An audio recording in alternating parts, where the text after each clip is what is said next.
Hey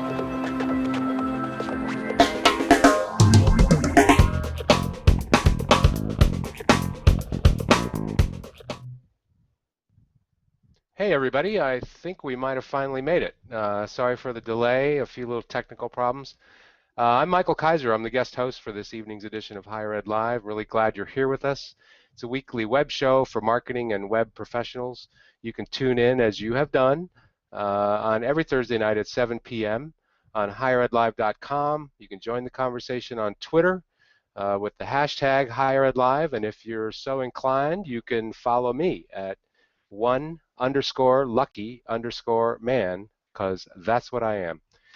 I'm here in Maine. It's a beautiful time to be in Maine in midsummer. Some would argue it's a beautiful time always to be in Maine. I don't know. But certainly midsummer is good. I'm the Vice President of Communications at Colby College. And as the college's Chief Communications Officer, I've got a pretty fair amount on my plate. You know what it is: publications, media relations, web communications, social media, and more. Tonight we're going to talk about any of those things in particular, but we're going to talk about an area that I think colors a lot of the work that we do in all of that, and that's brand strategy.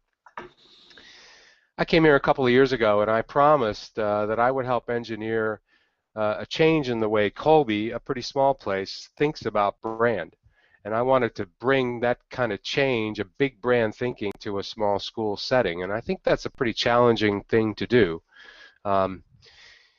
In some ways, I think it's maybe even more challenging than at a big school. We've got lots of environments that maybe aren't as supportive as they might be. Staffing levels aren't what they might be, and capacities aren't always where we'd like them to be. So tonight I've gathered three people who I think are going to help us sort some of this out. I want to just say briefly who they are. Joining me tonight is Melissa Richards, a former colleague of mine and the Assistant Vice President for Marketing and Publications at Virginia Tech. Gene Matthews, the Assistant Vice President of Public Relations and Marketing at Berry College, and Bob Massa, who's the Vice President for Communications at Lafayette College. So before we get to the gritty, let's do a little bit of sponsor thanking. Omni Update is the leading web content management system provider for higher education. The company's web CMS, OU Campus, is secure and scalable with great tools and features, deployment flexibility, and an awesome user community. You should be seeing a tweet here at any moment telling you how you can learn more about Omni Update. Higher Ed Live is also sponsored by Integral, the creators of the Schools app, a private social network aimed at connecting incoming students to build community and impact enrollment. Check out their latest research with partner institution University of Denver on Schools app membership versus campus visit and the correlation to enrollment outcomes. We're tweeting the link to that case study right now, so go take a look at that. Let me tell you a little bit more about who I've got online here tonight. These are some big brains, folks. As University Relations Assistant Vice President for Marketing and Publications, Melissa Richards manages Virginia Tech's brand and marketing advertising. She heads the university's Visitor Center, directs the editing and design staff for University Relations Publications, and serves as executive editor for Virginia Tech magazine. She's got 20 years of global experience in communications, public relations, integrated marketing strategy, new media, sales, special events. You get what I'm going after here. Prior to coming to Virginia Tech, she held senior positions at startup and global IT organizations and founded 2 small businesses. She has a Bachelor of Arts from the University of Virginia and works at Virginia Tech. That's an interesting position. And she's currently pursuing a Master of Public Administration in Virginia Tech in all of her copious spare time. She has leadership positions in several regional and professional organizations. So hi, Melissa. Gene Matthews is with us. Gene has a bachelor's degree in political science from the University of Tennessee and a master's degree in public administration from the University of West Georgia. She's the Assistant Vice President for Public Relations and Marketing at Berry College in Rome, Georgia. Much of her professional career has been spent in the healthcare industry. She worked for a nonprofit hospital system in Georgia with the Hospital Corporation of America at its corporate offices in Music City, Nashville, and as Vice President for Marketing at Podiatry Insurance Company of America. She got to Berry in 2006, and in 2008 launched a branding campaign that's resulted in record-setting enrollment, which began that very first year. I'm anxious to talk to Gene a little more about that, so welcome, Gene. Bob Massa here is too. Bob Massa is here too. Bob got his bachelor's degree from the University of Rochester and a doctorate in higher education from Columbia University. He was appointed Vice President for Communications at Lafayette College, his son's alma mater, in July 2009. In that position, he's responsible for electronic media and print publications, college positioning and marketing, news services, athletic communications, and public relations. Bob's career in higher education began, excuse me, Bob, but way back when, 1974, and it's included appointments as Vice President for Enrollment Management and College Relations at Dickinson and as Dean of Enrollment at Johns Hopkins University. Good evening to you, Bob, and welcome. Thank you. So, that's a mouthful. I want to thank everybody for taking the time tonight. Melissa, I want to start with you. I know from experience because we work together, you're at the pointy end of a pretty big brand management pyramid at Virginia Tech, and I think a lot of folks at small schools really envy the kind of resources you have at your disposal. Can you give us an idea and give everybody an idea just how big the operation at Virginia Tech is? Sure, thanks, Michael. Well, obviously I can't deny that Virginia Tech is a large institution. Virginia Tech has 7,000 employees, 31,000 students, and 230,000 living alumni. I feel really lucky to have the resources that I do have. I have 17 staff members, and that includes one full-time brand manager who serves as the primary gatekeeper for brand management and identity standards. My other resources are dedicated to graphic designers, writers, editors, and also visitor center staff, and we very much align our visitor center with our brand marketing activities and mission. University Relations itself has about 60 employees across various areas, and we have a few dozen affiliated communications managers throughout the university. That's a lot of people, Melissa. You know that, and I'm wondering, we may be envious of that kind of capacity, but how do you maintain order in the ranks? I mean, how do you get everybody on the same page? We look at that as a pretty big task even at small schools. So what happens at a place like Virginia Tech? Well, Michael, my philosophy and the philosophy that I try to instill at Virginia Tech is that everyone is a brand ambassador, all of those people, not just the brand manager or the marketing director, not just the university relations staff. Everyone needs to understand that the brand is not a logo, it's reputation, and every employee, student, and alumnus is a face for the brand. So it takes a lot of organization. Marketing's job is to prepare everyone to be those brand ambassadors. And that can be done through thoughtful, intentional, and even low-cost brand education that promotes consistency of the brand elements and really preserves the integrity of the brand message. I believe that institutions of any size can achieve these principles. Well, we're going to find out, I think, from Jean that that's probably true. Jean, I think it's fair to say you're on the other end of that spectrum, right? I don't imagine you've got anywhere near 100 and however many people Melissa has working for her. How many people are working for you to help manage the brand at Berry? A much smaller group, for sure. We have 9 in my area that have responsibilities associated with the brand. That would include photography, creative services, editorial services, and e-communications, which would be web as well as social media. I want to just point out, I just saw a tweet come up that we pushed out, so I want to encourage those of you who are watching, if you have a specific question or if you just want to join in the conversation, that's a great way to do it. We're watching that Twitter feed. I'm not just skittish. I'm watching that to see what's coming up. So you've got 9, and here's the interesting thing. First of all, let me interrupt to say everybody should take note what is behind Jean right there. I mean, we all claim to be marketing geniuses, but look at this, right? This is how it works, folks. So I think, though, Jean, it's fair to say that despite that small number, you guys are really on a roll. When we talked the other day, you shared with me some incredibly good news that really you've had record increases in your enrollment class for the last 5 years. Is that right?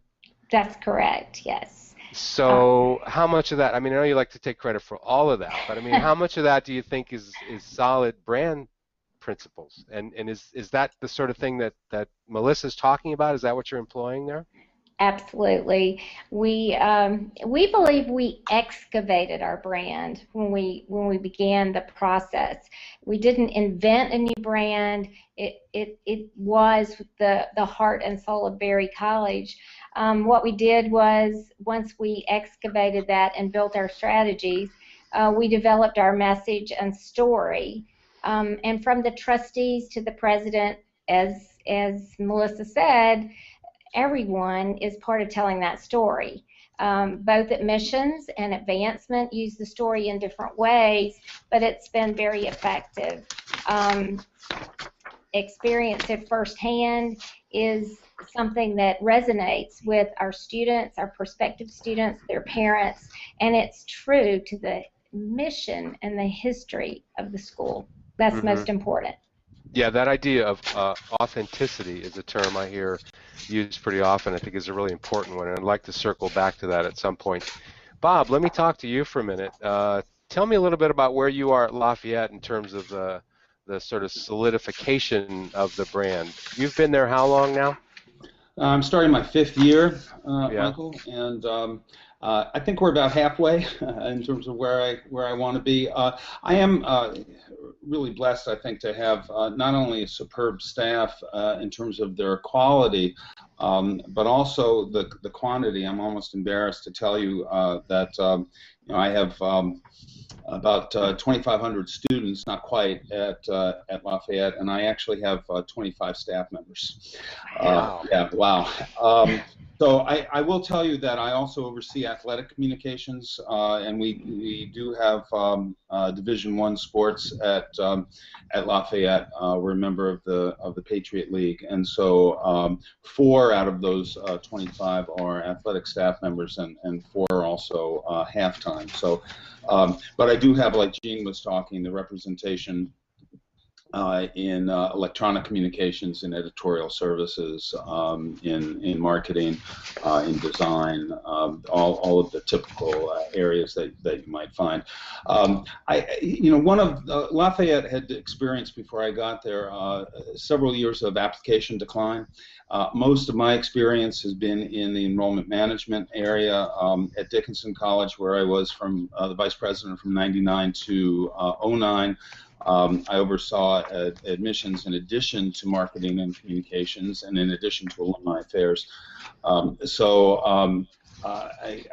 really approached the brand development at Lafayette from that perspective, understanding both how the brand is really a promise. What are we delivering, and how are we delivering it to diverse audiences, prospective students certainly, but also alumni and parents and the public at large in many ways. So right now we're at the point where we clearly have done our research. All of our admissions marketing materials are consistent now in delivering that message. I think I would say that a good 2/3 of our faculty, students, and staff can articulate the brand, can talk about it. We're not quite where I want to be yet, but we're getting there. Mm-hmm. I'm really interested in the idea of athletics communication coming through you too. Do you have that, Jean? No, I don't. No. Although lately I've had more of a hand in the message with that. Yeah. Melissa? No. Yeah.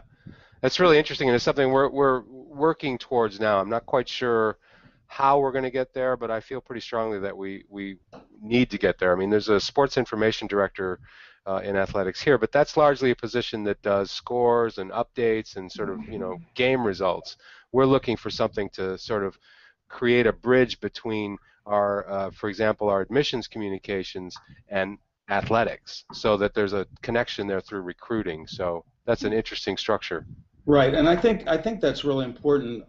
Both as the Dean of Enrollment at Hopkins for a decade and as Vice President at Dickinson, believe it or not, athletics did report to me in both institutions, and exactly for the admissions connection Right. that you're talking about. And with the athletic communications being part of overall college communications, what we're able to do there is really show the student athlete. Now, of course, Division I, you kind of get the sense of big-time athletics, right? And that's really not well, I shouldn't say that's not the case at Lafayette, because we do feel that that our program is absolutely excellent. But I should say that we have more of a Division III philosophy that places the student and the academics first. So right. in that regard, it's more like Division III with the Division I approach. But we want to highlight our student-athlete achievements, and the athletic communications folks, in concert with what we do in overall college communications, help us to get that message across. Yeah, those are key positions. Melissa, I'm going to go back to you for a minute. Even though Bob has 25, that's still a far cry from what you have.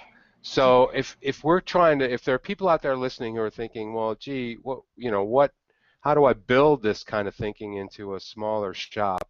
I'm thinking that maybe we can help them delineate kind of key functional areas. If you could boil it down to, just a handful of functional areas, some of which in small shops we know one person will have to cover 2 or 3 of those. But, what would those functional areas be, do you think? Is it possible for you to boil it down like that? Absolutely, Michael.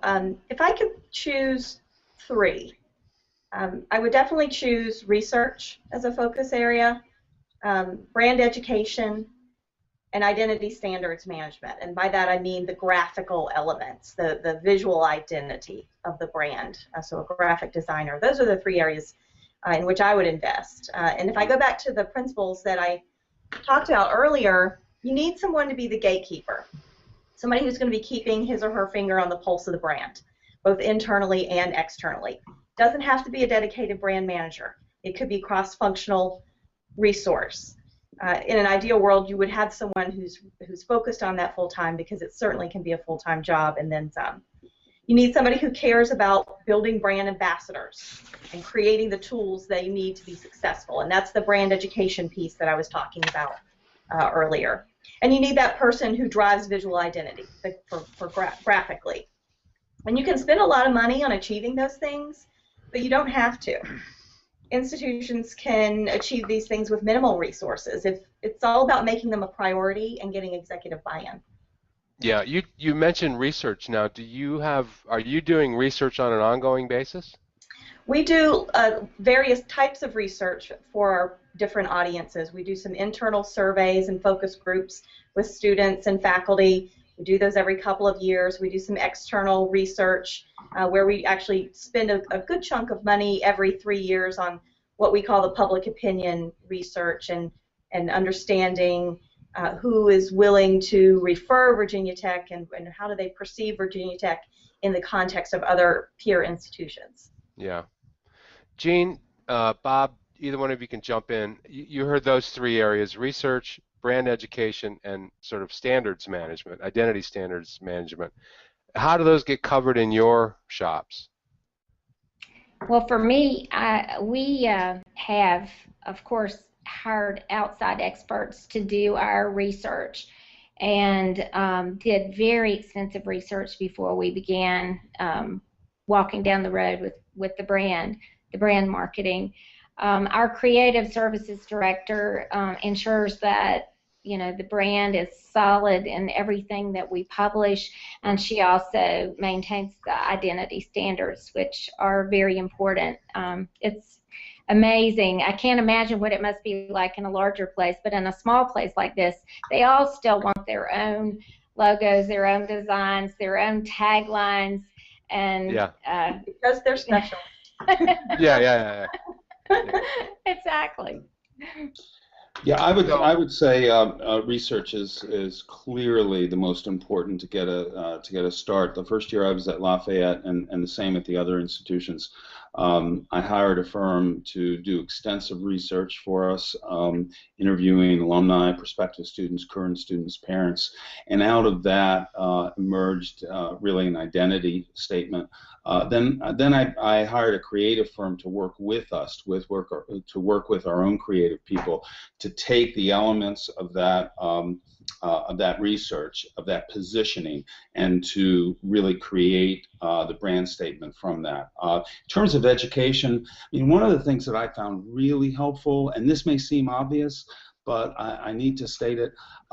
Without buy-in from the faculty, I'm tanked. I mean, I can't operate unless faculty are also in line with the brand and how we are communicating that. So I established a faculty advisory committee. Sometimes, I'm reminded of, don't ask a question that you don't want the answer to or that you're afraid to get the answer to. Right. But I think the risks are small and the rewards are high to get faculty and student buy-in to what we're doing. And once I do that, once I collect this faculty advisory committee, there are some administrators on it, there are some students on it, and we go through the brand strategy, then it's a lot easier for me to communicate that to the campus as a whole. And that's one of the reasons why earlier I said about 2/3 of our folks on campus, I think, have bought into the brand and understand the brand. My goal is 100%. I will get there. I got there at Dickinson, so I'm sure that I'll get there at Lafayette. And visual identity, I mean, right on our website we have an identity manual published. I do not oversee printing at Lafayette, but the manager of our print services couldn't be better in terms of his enforcement of the visual identity. So, as Jean mentioned, when some department wants to have their own logo and asks to get it printed, he's right in there. He'll call me or he'll call the director of design services who oversees the visual identity, and we'll get us to intercede and bring that division or that person or that department back in line. So that's worked very well for us. Yeah, I guess I would argue, and Melissa, I would be interested to know if you agree with this, but it seems to me that that might be this idea of getting buy-in might be an even bigger challenge in a smaller setting, right? I mean, because for me, for example, if I'm going to be the brand champion on this campus, I'm the person that most people see 2 or 3 days a week in the dining hall, or they see me in the spa getting a cup of coffee, or they see me in the gym in the morning, or I think those of us who work in these kinds of settings, we sort of personify it in a way that makes it really critical that we establish the kind of connections that I think both Jean and Bob have talked about. I would imagine that's a little more challenging in smaller places than a big one. Am I right? What do you think? I think it is. For me, faculty bought in when they saw the data. I mean, they love research, they love numbers. So, and for us, the research led us to very clear conclusions. And for the faculty, that was extremely helpful. It means, we weren't in the administrative offices inventing a new brand. We were excavating a brand that everyone saw, and we were able to prove that all audiences said the same thing, and that was an amazing experience. Yeah. Tell me a little bit, Melissa, about, I want to move away from what we think about all this and what we need other people to think. I mean, that's kind of where we've been heading. I know from experience that the idea behind the Virginia Tech brand is really pretty widely accepted on that campus and throughout Blacksburg and really throughout Southwest Virginia and other far-flung places. How'd that come to pass?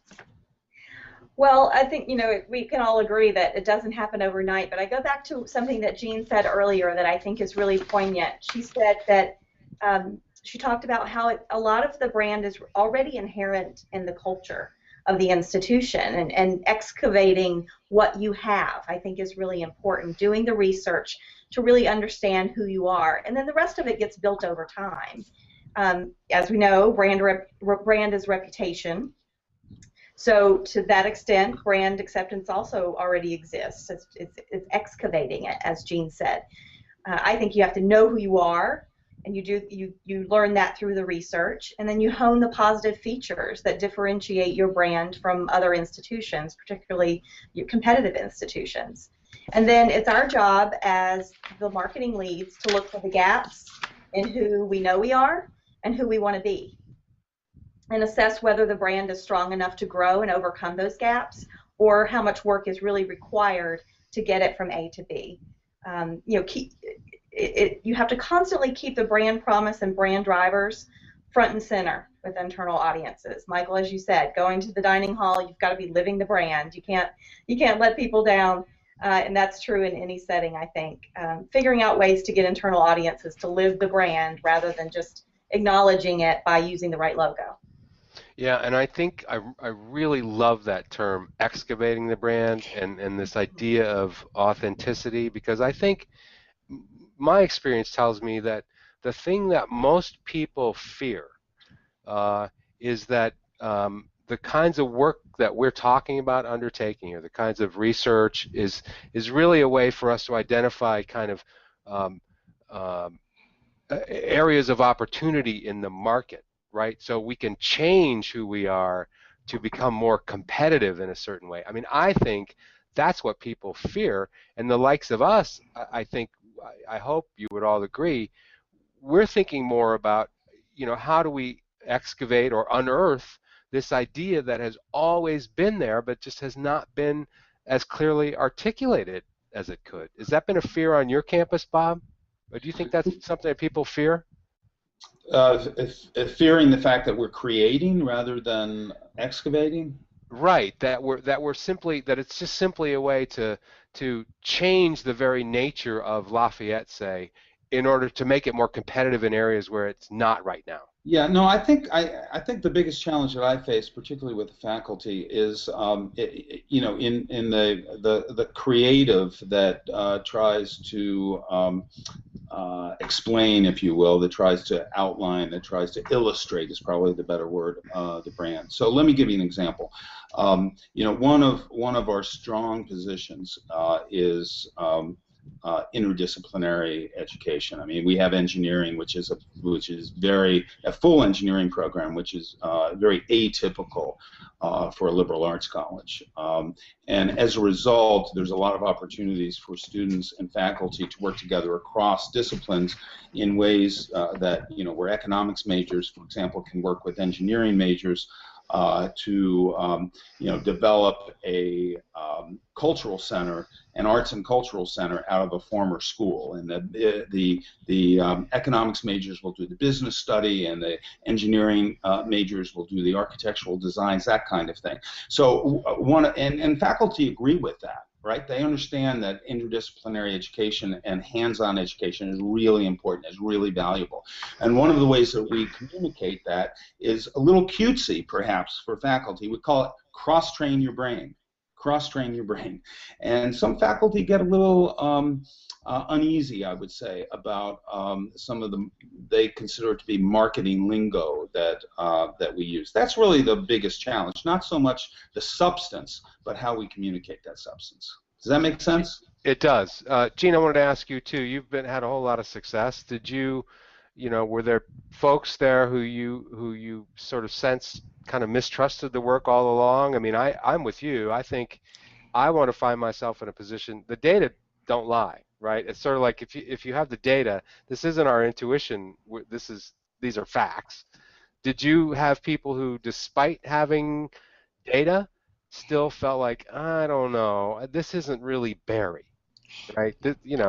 She's I new. think, right. You Yeah. always have a little bit of that, but I really think we were so inclusive. We had town hall meetings where we shared the data, and we met with student groups, and then when we brought in a creative agency to bring it to life, we did the same thing there. They asked a lot of questions, and then we showed them what we were doing every step of the way, and of course they saw it all before it became public. So yes, you always have a few random people who don't like anything you do, but for the most part, experience it firsthand became the tagline, and it is in the language here now.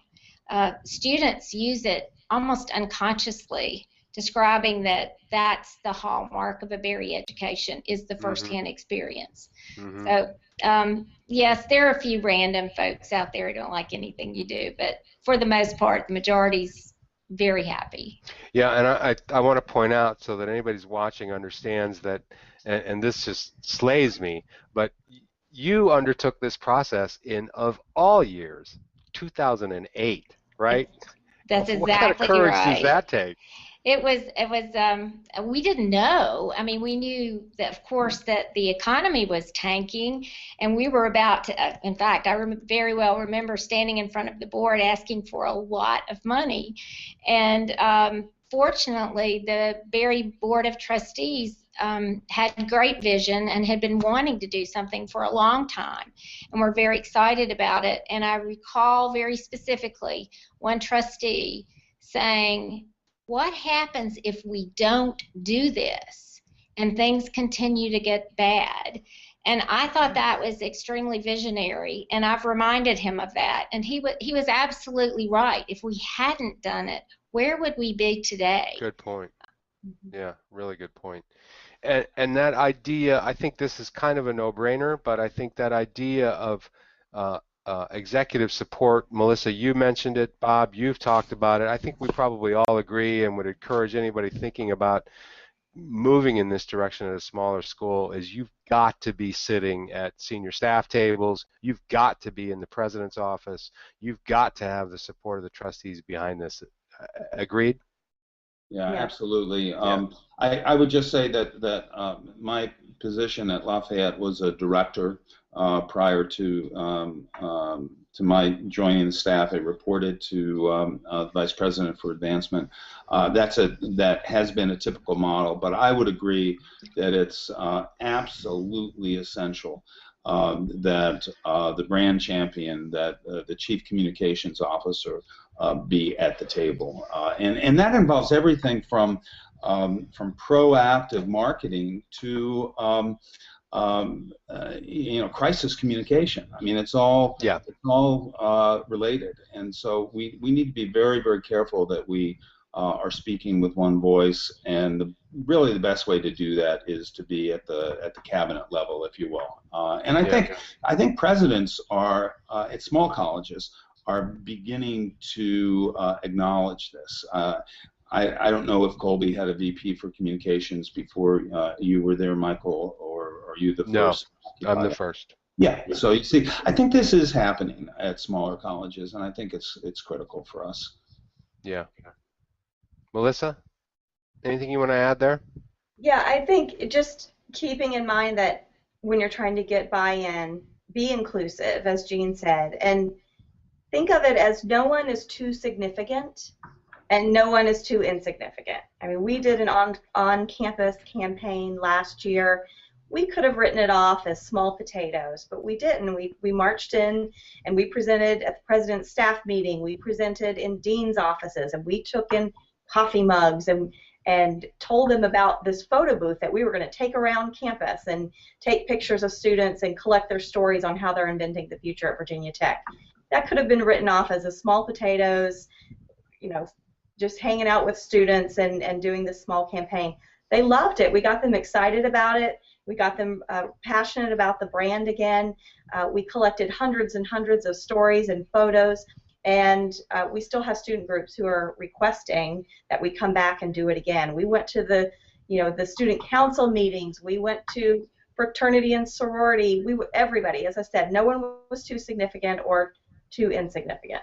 Mm-hmm. Yeah, if I could just make a comment on top of that, but if we're doing in communications and marketing, if we're doing everything right, if we're nailing the brand, if we're communicating thoroughly and effectively, and the admissions staff isn't visiting high schools, they're not developing relationships with counselors, if the development people aren't getting out to work their contacts, we're not going to be successful.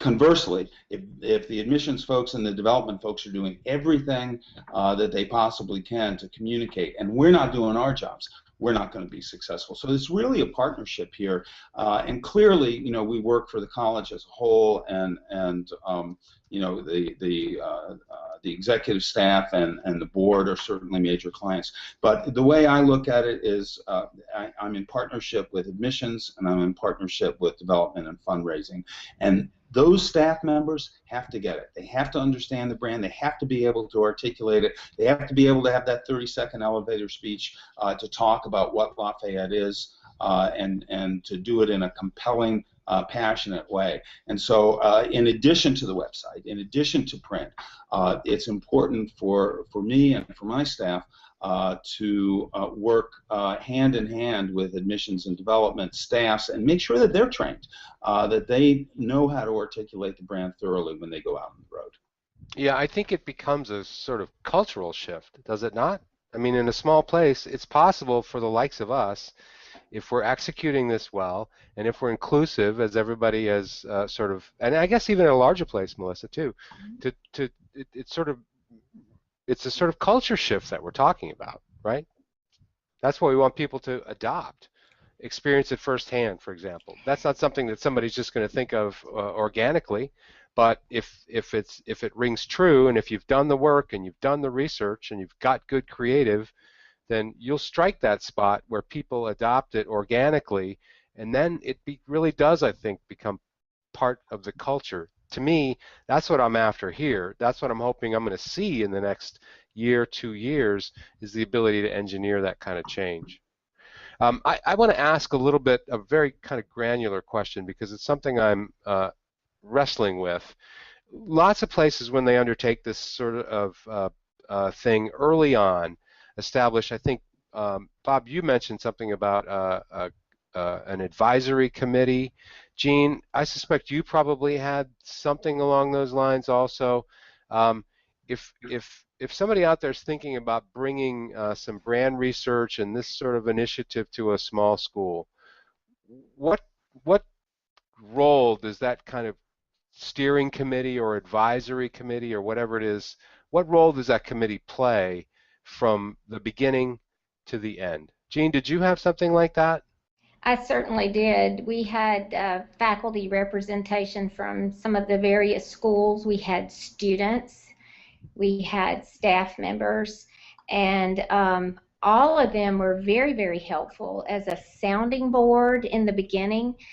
We did have a professor from the business school who was in market research, so she was able to actually, make some suggestions and shape some of the questions in the research as we headed out with the surveys.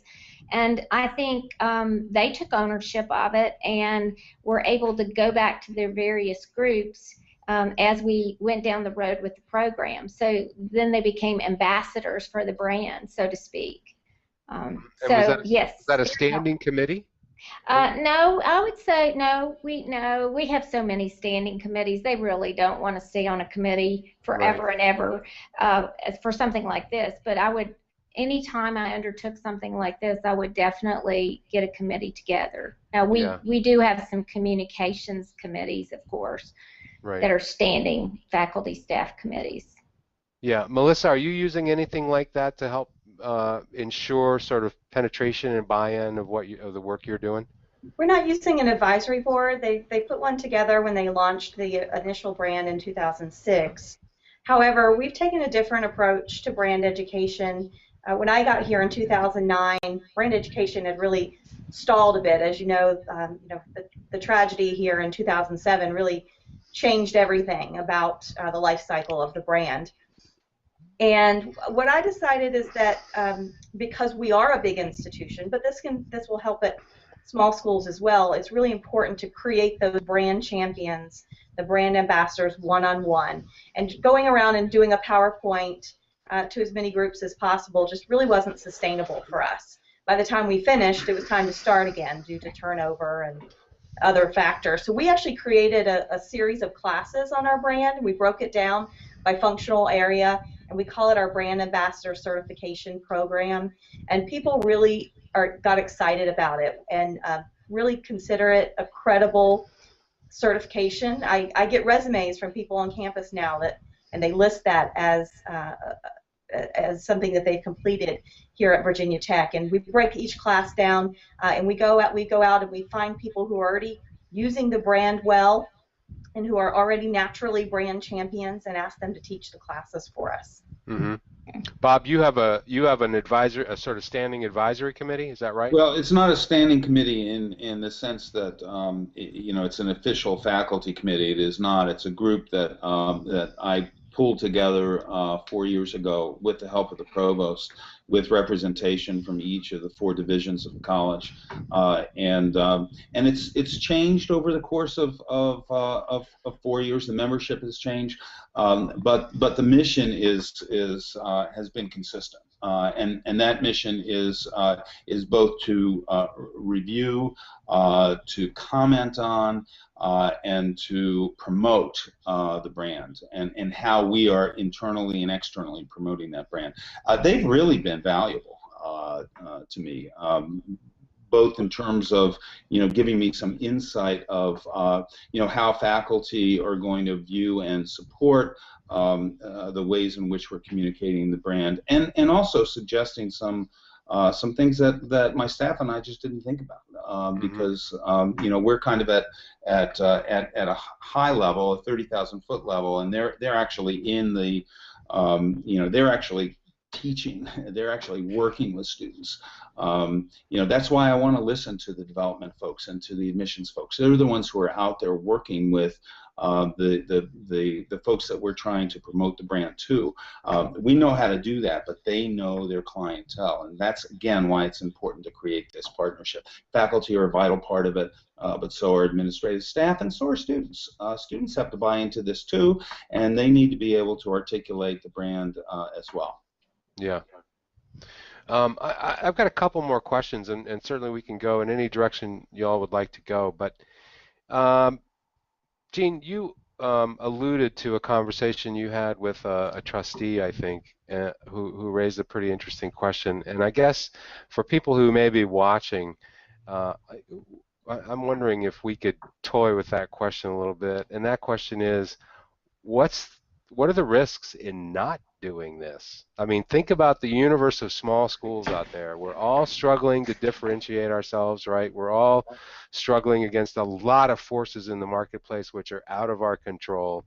What are you risking if you don't do this kind of work? Well, clearly our trustee felt like we risked almost our entire future if we didn't get a handle on who we were. And the president put it in a very nice way, I think, is he wanted this campaign and the brand to really attract the student who would best fit with Berry College. So in other words, the student who may be interested in Virginia Tech might not be interested in a Berry College in Northwest Georgia. So what we want to be able to do is find the students who best fit with our culture and our kind of education and reach them, and then do, once they're here, have their experience be everything they wanted it to be. So to me, that's the most important part of finding yourself, finding your story, telling your story, and messaging it, so that you're pretty clear that you're special or you're different, and how that's not to say that the other schools are wrong or bad or whatever. We just might not be the best fit. Right. Those other schools are not Berry. Exactly. Yeah. Bob, you have anything you want to add there? What's the risk for small schools who don't have either the sort of top level support, or who can't seem to find the resources, or just don't have the kind of courage to take this kind of work on? What are they risking? Well, I think they're risking irrelevance in the marketplace, quite frankly. You're right, Michael. I mean, there's prospective students are being bombarded from all different angles. We've got to find an authentic message that resonates and that is distinctive. It's not going to be unique. There are more similarities among our colleges than there are differences, but the combination of distinctive attributes that create our brand, we need to be able to communicate that and communicate it effectively. Otherwise, we're not going to be able to survive, quite frankly. I mean, most of our places are tuition driven. And at private colleges, tuition is pretty high. Even at public colleges these days, tuition room and board is pretty high. So in order to get the message across that there is value, we need to be able to communicate effectively in a way that's based on research, and that costs. It's not a group of people sitting around a table thinking, oh, we think this is a good idea. I mean, it really has to be research based. It has to be compelling. We have multiple media that we can convey the message through, including admissions counselors and development officers who are actually giving oral presentations. So all of this needs to be coordinated, and if it's not, if it's haphazard, if it's business as usual, the way we used to do things back in the 1970s, then we're simply not going to get the results. And we can see that. We can see colleges that have that do not consider marketing as an investment. They consider marketing as an expense. Marketing is not an expense. It's an investment in the institution, and it's going to realize dividends for us in increased enrollment, increased giving, and increased net tuition revenue. That's been my experience over the past 27 years that I've been either a dean or a vice president. That's a pretty strong case. Melissa, what do you think? I mean, if you're working in an environment and with a lot of competitors who arguably are a lot more comfortable with this in this kind of environment and with these kinds of outlays for these sorts of investments in market research and the like. But what would you say to somebody at a small school who's kind of on the fence about, well, I don't know, it's an awful lot of money, or maybe this isn't the right time, or maybe what would you say to them? Well, I think everything that Jean and Bob had to say is very thoughtful and really spot on.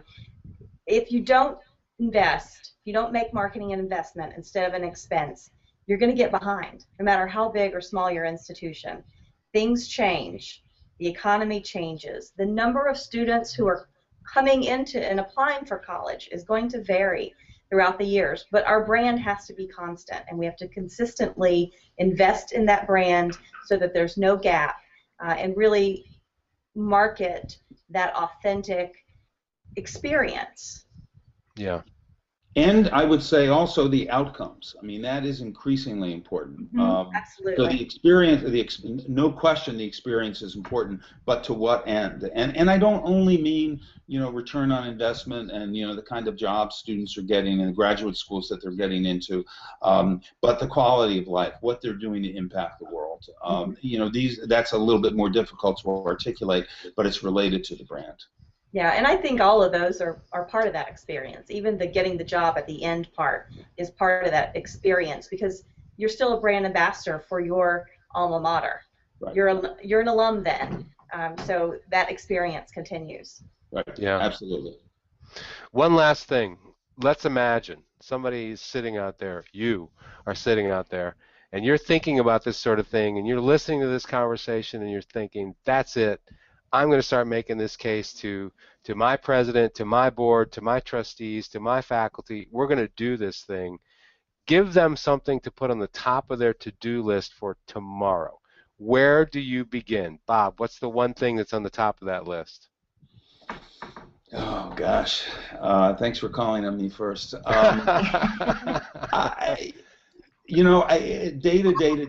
I mean, you've got to start with research, and that could be as simple as an alumni survey, or the admitted student questionnaire, for example. Why are you losing students? Why are students going to other places?